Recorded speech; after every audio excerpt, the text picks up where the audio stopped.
The landing was the moment of greatest risk. If there were defending troops on the ground, getting ashore would be a bloody business.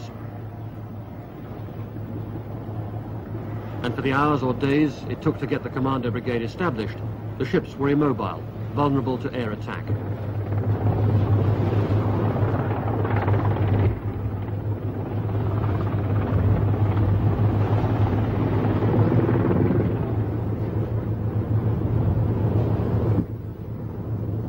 For this critical moment, the transfer from sea to land, the Navy had to throw an air umbrella over San Carlos water, no matter what the cost.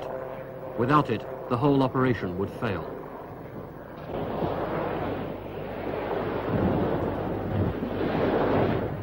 There'd been an elaborate attempt to confuse the Argentinians about what was going on. Raids all round the island, information leaked in London, they all pointed away from the idea of a single massive invasion.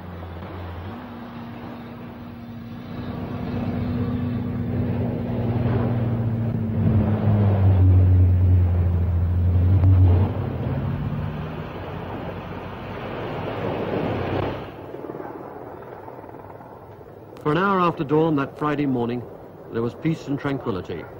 The men got ashore unopposed and began digging in. It looked as though the plan was succeeding.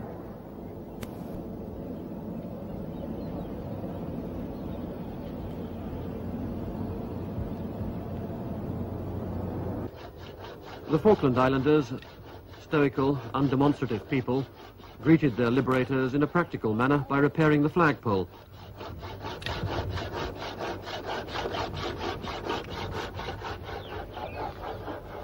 And a little self-consciously, a Union Jack was raised.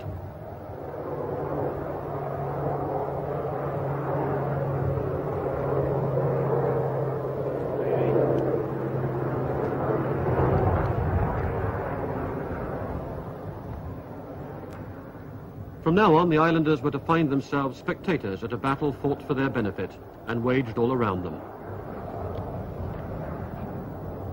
The Argentinians had taken little notice of this small settlement until now, but within 2 hours of dawn, they started an unrelenting air attack.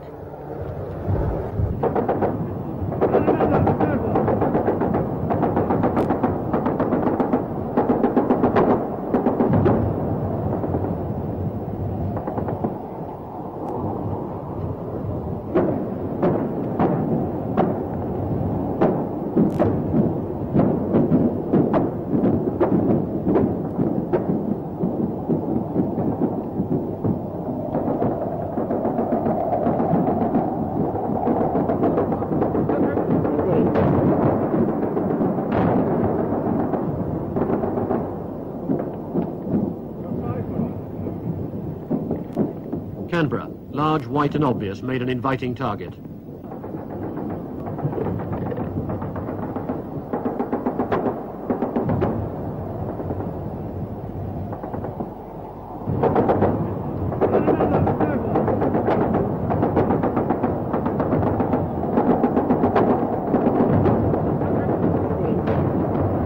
HMS Plymouth, assigned to protect, only just dodged 2 bombs herself.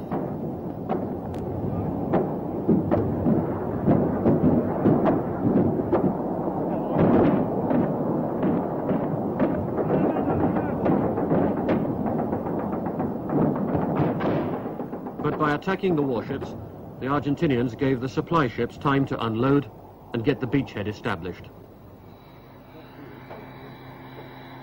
The first items ashore were the Rapier anti-aircraft missiles.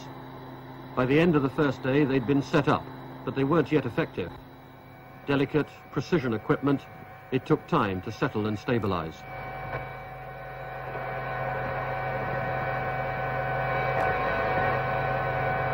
Some idea of what the operator sees comes from this film of planes being shot down on the same day.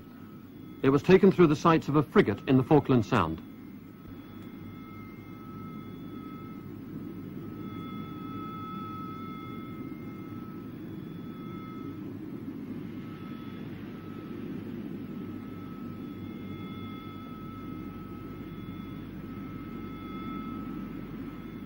The attacks come at terrifying speed. It needs slow motion to be sure what's happening.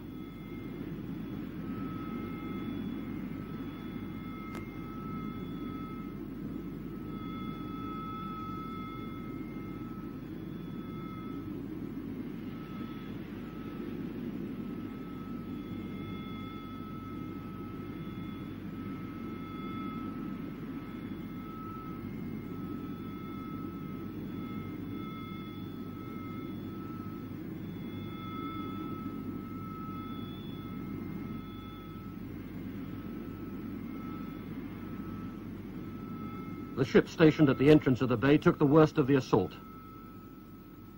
Bombs being lobbed, a near miss.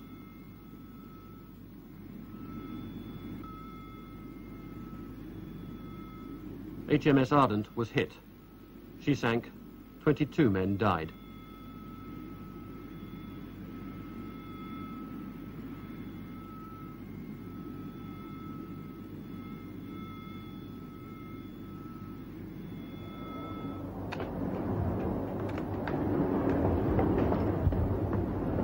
After that first day, the defences were reassessed.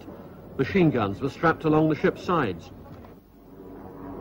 Even jets, when they dived below the missiles, put themselves within range.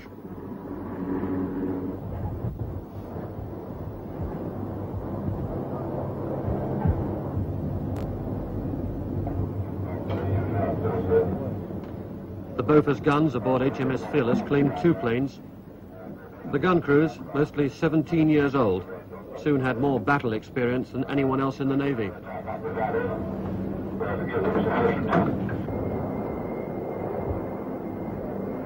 In the next major attack on the Sunday, HMS Antelope was struck.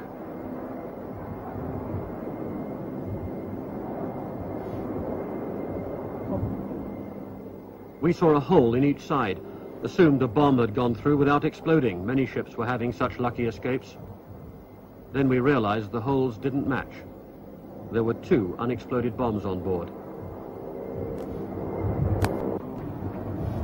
That evening, as a bomb disposal expert worked to clear it, one of the bombs blew up.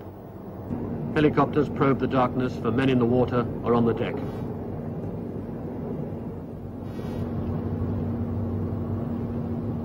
We could just see some of the ship's company moving about, trapped between the cold water and the fire.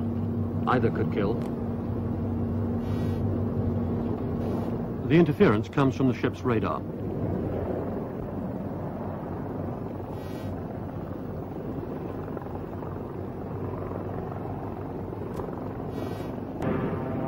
Then the fire took hold, and the ship started to blow itself up.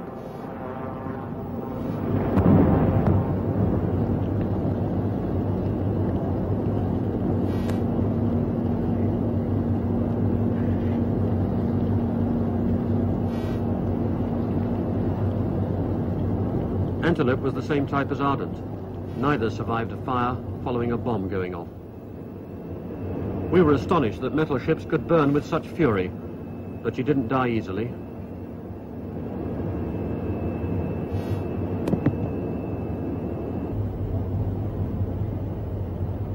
At dawn, she was still smouldering, but mangled beyond salvation. The British commanders had seriously underestimated the Argentine Air Force, committing its planes and its pilots with an almost reckless willingness. Frente a nuestras cámaras, A4B, carreteando y saliendo, suponemos que hacia la zona de Malvinas.